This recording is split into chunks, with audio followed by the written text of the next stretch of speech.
राज्य की उत्पत्ति के विकासवादी सिद्धांत। राज्य का विकास हुआ है, ऐसा मानना है राजनीतिक चिंतकों की एक बहुत बड़ी धारा है जो ये मानती है कि राज्य का विकास हुआ है, जिसमें बहुत बड़ा प्रमुख नाम है गार्नर का। गार्नर का मानना है कि राज्य न तो ईश्वर ने बनाया है, न तो शक्ति ने बनाया है, न समझौते से बना है, बल्कि एक विकास के क्रम में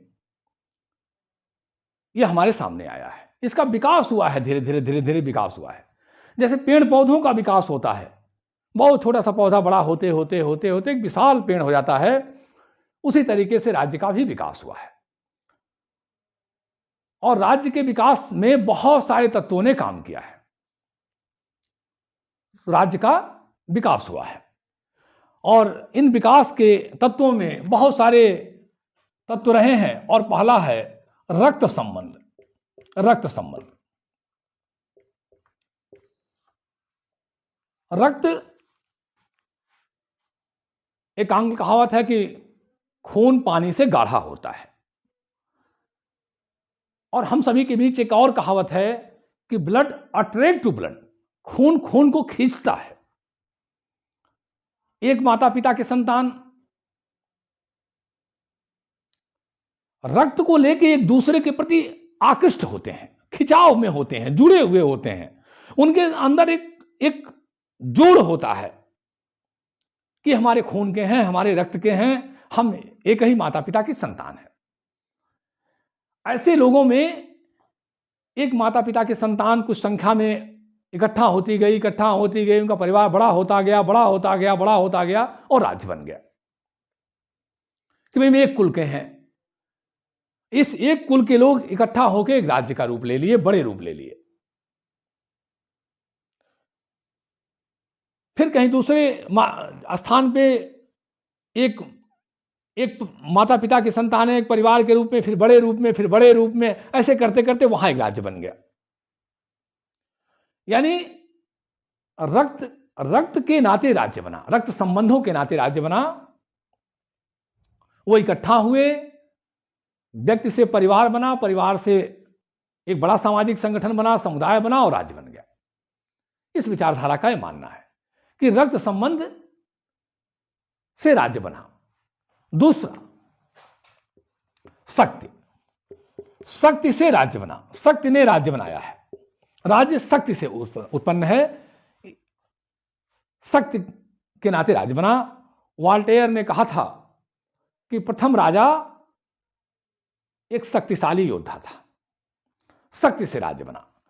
एक व्यक्ति अपने शक्ति के बल पे कुछ लोगों पे अधिकार किया, फिर और लोगों पे अधिकार किया, फिर उनको इकट्ठा करके और लोगों पे अधिकार किया, एक बड़ा क्षेत्र बना और शक्ति के बल पे राज्य बना।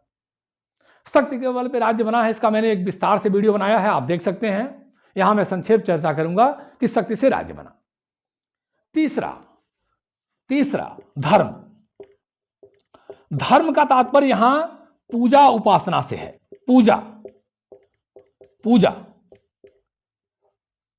पूजा उपासना से है। पहले जब मानव विकास की प्रारंभिक अवस्था में लोग अपने जो घर का मुखिया होता था, उसके मरने के बाद यह महसूस करते थे कि उसकी आत्मा हमारे आसपास है। शरीर तो चला गया है लेकिन आत्मा है, और वो आत्मा हमारे कल्याण के लिए कार्य करेगी, हमारे हित के लिए कार्य करेगी। तो लोगों ने अपने पूर्वजों को पितृ पूजा के रूप में उनका पूजना शुरू कर दिया, उनका प्रार्थना शुरू कर दिया, उनकी पूजा करना शुरू कर दिया।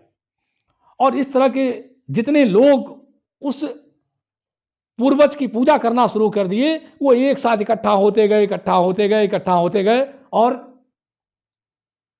एक बड़ा समूह होने के बाद राज्य बना।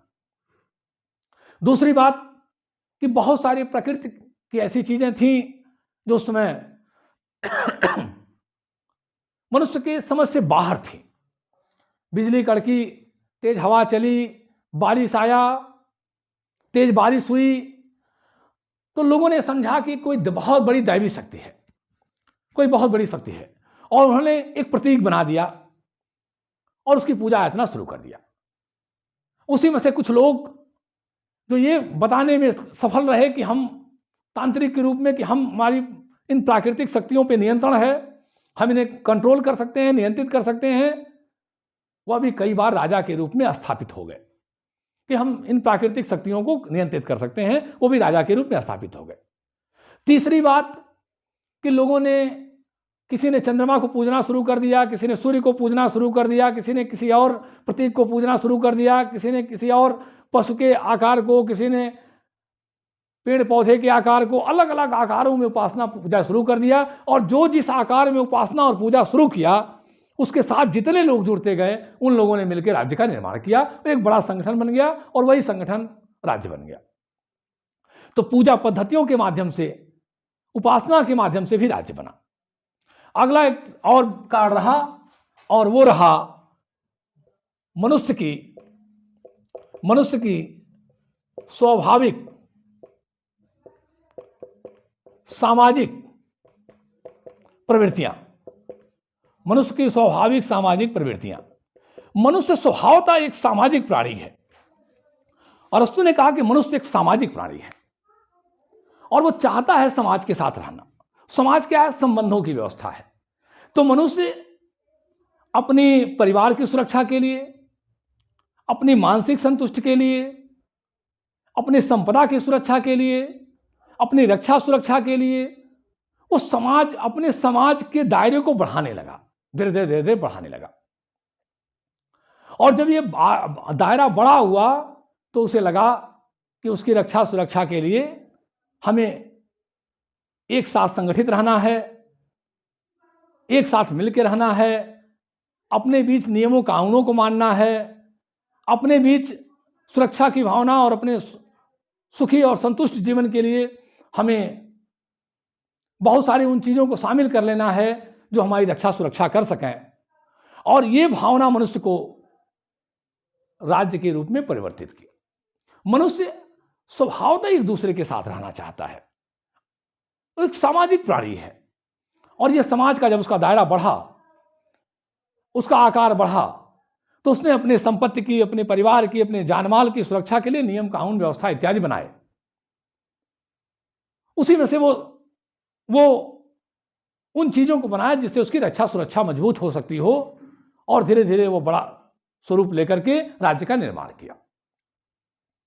तो मनुष्य के सामाजिक स्वाभाविक जो स्वभावतः वो सामाजिक प्राणी है, इस प्रवृत्ति ने राज्य को पैदा किया, राज्य को बनाया। अगला आर्थिक तत्व। आर्थिक तत्व मार्क्स का मानना है आर्थिक स्थितियां। मार्क्स का मानना है कि आर्थिक स्थितियां, आर्थिक परिस्थितियां समाज को तय करती हैं और राज्य उन्हीं आर्थिक स्थितियों की उपज है। मार्क्स का मानना है कि राज्य उन्हीं आर्थिक स्थितियों की उपज है। आर्थिक स्थितियों के नाते मनुष्य अपनी पहले एक ऐसी अवस्था थी जब मनुष्य के पास कोई निजी संपदा नहीं थी। वो जंगलों में अकेले भ्रमण करता था, शिकार करता था। धीरे धीरे धीरे धीरे धीरे उसके परिवार की सोच समझ ज़्यादा बढ़ी। घूमने की प्रवृत्ति से वो तंग आ चुका था, सुरक्षित रहना चाहता था। धीरे धीरे उसने कृषि वगैरह के प्रारंभिक खोज किए और धीरे धीरे कृषि का कार्य उसके मन में आया। वो धीरे धीरे अनाज पैदा करने लगा, आग का आविष्कार करने लगा, धीरे धीरे अपने रहने के लिए आवास बनाने लगे और धीरे धीरे धीरे धीरे और पैमाने पर उत्पादन करने लगा। यह दायरा बढ़ता गया। फिर वो धीरे धीरे धीरे धीरे व्यापार की तरफ, व्यावसायिक गतिविधियों की तरफ बढ़ा, बड़े क्षेत्र में उत्पादन करने लगा। फिर उसे महसूस हुआ कि उसके आर्थिक रक्षा सुरक्षा के लिए एक शासन तंत्र की आवश्यकता है, एक व्यवस्था की आवश्यकता है, और राज्य उसके सामने आया। तो राज्य की उत्पत्ति का एक बड़ा कारण रहा आर्थिक तत्व। आज भी हम दुनिया में देखें तो दुनिया में आर्थिक तत्वों की प्रधानता ने राष्ट्रीय राज्यों को प्रबल किया है, मजबूत किया है, दक्ष किया है। आज बड़े बड़े देश अपने आर्थिक तत्वों की मजबूती के नाते अपने आप को बहुत मजबूत कर रहे हैं, प्रभावशाली कर रहे हैं, जिससे उनकी आर्थिक गतिविधियों में बाधा पैदा ना हो, आर्थिक गतिविधियां और मजबूती से बना सकें। तो आर्थिक स्थितियों ने राज्य का निर्माण किया। और अंतिम, राजनीतिक चेतना। राजनीतिक चेतना, मनुष्य एक सामाजिक प्राणी है, ऐसा मानना था अरस्तु का, और इसी के साथ यह भी मानना है कि मनुष्य एक राजनीतिक प्राणी है। तो अरस्तु का मानना है कि मनुष्य एक सामाजिक और राजनीतिक प्राणी है। वो चेतना के स्तर पर अपने आप को सुरक्षित करने के लिए, अपने आप को मजबूत करने के लिए, अपने आप को व्यवस्थित करने के लिए एक राजनीतिक संगठन में रहना चाहता है। वो चाहता है कि धीरे धीरे धीरे धीरे जब मनुष्य के अंदर घुमंतू प्रवृत्ति समाप्त हुई, जंगलों में टहलना समाप्त हुआ, एक परिवार के रूप में एक जगह एकत्रित होकर के बस करके अपने परिवार का जीवन यापन करना आया मन में, नए नए कृषि के आविष्कार और यंत्र बने, उसके कृषि उत्पादन की क्षमता बढ़ी, उसके परिवार का दायरा बढ़ा, तो ये बढ़ते बढ़ते बढ़ते बढ़ते उसे महसूस हुआ कि हमें कानून बनाना चाहिए, नियम बनाना चाहिए, सेना बनानी चाहिए, पुलिस बनानी चाहिए, जो हमारी रक्षा सुरक्षा कर सके, जो हमारे लोगों के संबंधों को निश्चित कर सके। कोई यदि किसी की संपदा को लेता है, जान माल को नुकसान करता है, तो उसे दंड मिल सके। यानी एक राजनीतिक चेतना का भाव उसके अंदर पैदा हुआ कि हम एक राजनीतिक संगठन में आए, अपना एक राजा चुने, अपना एक शासक चुने, अपने एक राजनीतिक केंद्र को चुने, अपने एक राजनीतिक व्यवस्था के अंदर हम अपने आप को ले आए।